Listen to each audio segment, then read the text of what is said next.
Stone Man.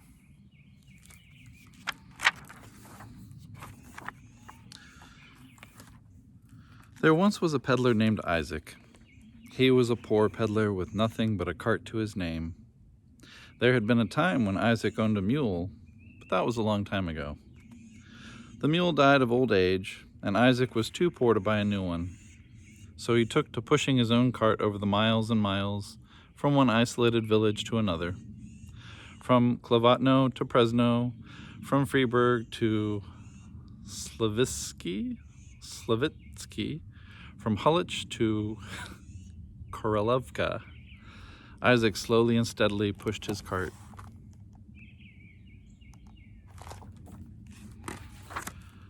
When Isaac would finally reach each village, everyone was glad to see him. After all, his cart was filled with all the knickknacks, doodads, and gewgaws they needed.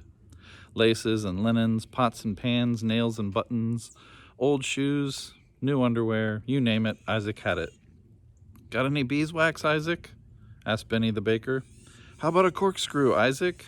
asked Minnie the cheesemaker's wife. Isaac would silently hand over the items and accept the money they gave him. Sometimes he'd give a child a little stone man he'd made on his journey. Then he'd turn his cart in the direction of the next village and move on. "Strange fellow," Otto the butcher would say. "Never talks," Max the horse trader would add. "All those years alone in the plains have made him a little peculiar," Lena the milkman's daughter would comment.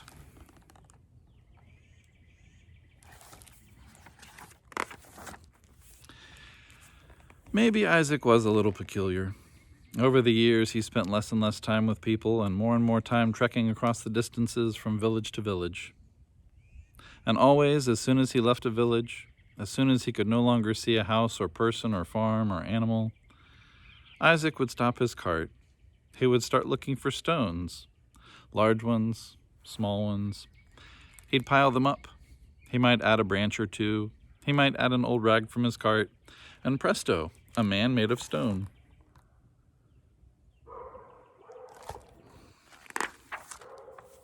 As Isaac continued on his way, pushing the cart along, he would look back from time to time, and there stood the stone man, a patient friend, eternally waiting. A friend to talk to. Maybe not a friend who answered back, but a friend nonetheless. Someone who listened to what was on Isaac's heart.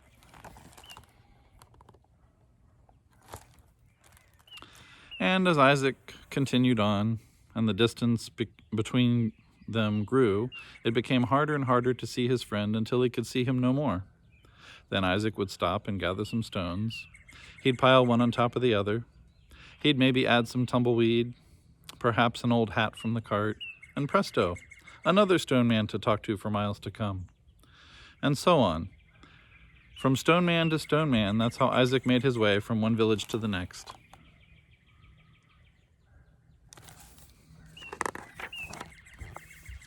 Now, as fate would have it, Isaac arrived in the village of Bruria as the holiday of Passover was approaching.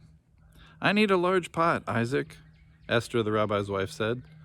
"How about some black thread, Isaac?" requested Abe the tailor. "Did you hear what happened in Vlisk?" Mordecai the scribe would ask the group surrounding the cart. "What?" they replied in unison. "The Tsar's soldiers came and ransacked the village. Turned it upside down," Mordecai said. "If they ransacked one village," Abe said, "you may be sure they'll destroy another." Isaac silently handed over the things the villagers brought. He gave a child a little stone man he'd made on his journey, and turned his cart in the direction of the next village. The villagers watched until Isaac and the cart were out of sight. "Such an odd man," Abe the tailor said. "A quiet one, I'll say," added the rabbi's wife. "Doesn't seem to need a person in the world," said Mordecai the scribe. "I wouldn't want to have to depend on him for anything more than the wares in his cart."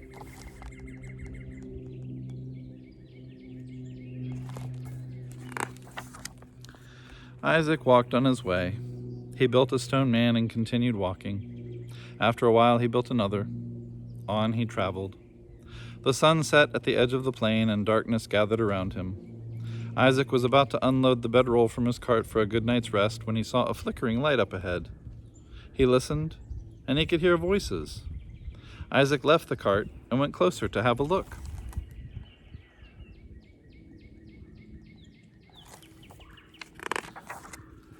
From behind a tree, he saw a group of soldiers sitting around a roaring campfire. "At dawn, we'll ride up to Bruria before they have a chance to know what's going on," he heard someone say. "We'll take the village by storm," was the last thing Isaac heard before he ran off.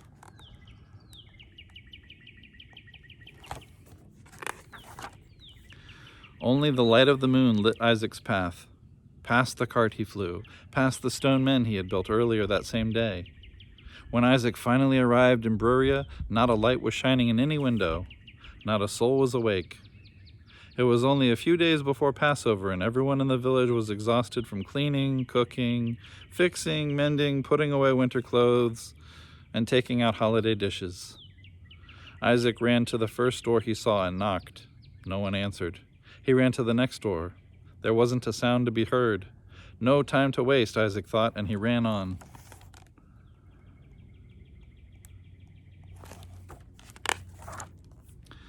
It was still dark when Mordecai the scribe awoke. "Hoofbeats!" Mordecai cried to his wife. He jumped out of bed, and sure enough, there was a slight trembling of the earth beneath his feet. Mordecai ran out of the house and into the street, shouting, "Wake up, everybody! The Tsar's soldiers are coming!" In no time at all, people were awake and running through the village. "What shall we do?" they cried. Alas, there wasn't much to do. There was no time for running away or for planning a defense of any kind. "They must have waited for just the right moment," said Simon the grain dealer, "to see by the light of dawn." For there, right at the edge of the hills that surrounded their village, was the beginning of an orange glow.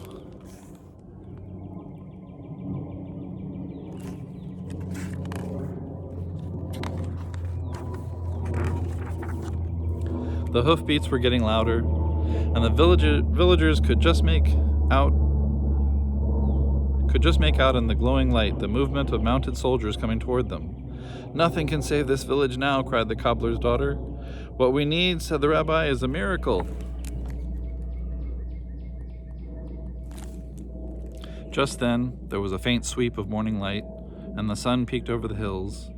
Suddenly, as the villagers watched in amazement, the soldiers drew in their reins and pulled their horses up short. There was a confusion and disarray. The horses ran in different directions, and they all turned and galloped away. The villagers could hardly believe what they saw. "You'd think they'd seen a ghost," said Benny the baker. "Or a Dybbuk," Masha the midwife said. "Or Elijah," the rabbi said.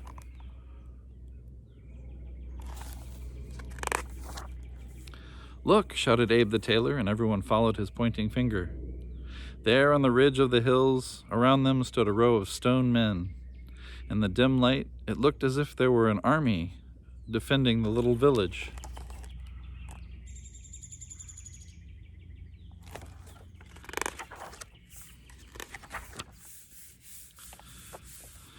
And of course, a big fuss was made over Isaac when it became known what he had done. He was an honored guest at the rabbi's table on Passover. For the entire week of the holiday, Isaac was treated like a king.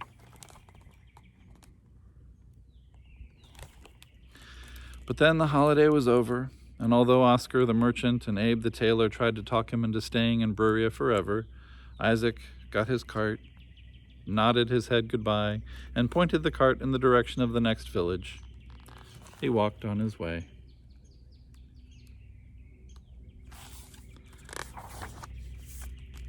And when he could no longer see Bruria, Isaac stopped the cart.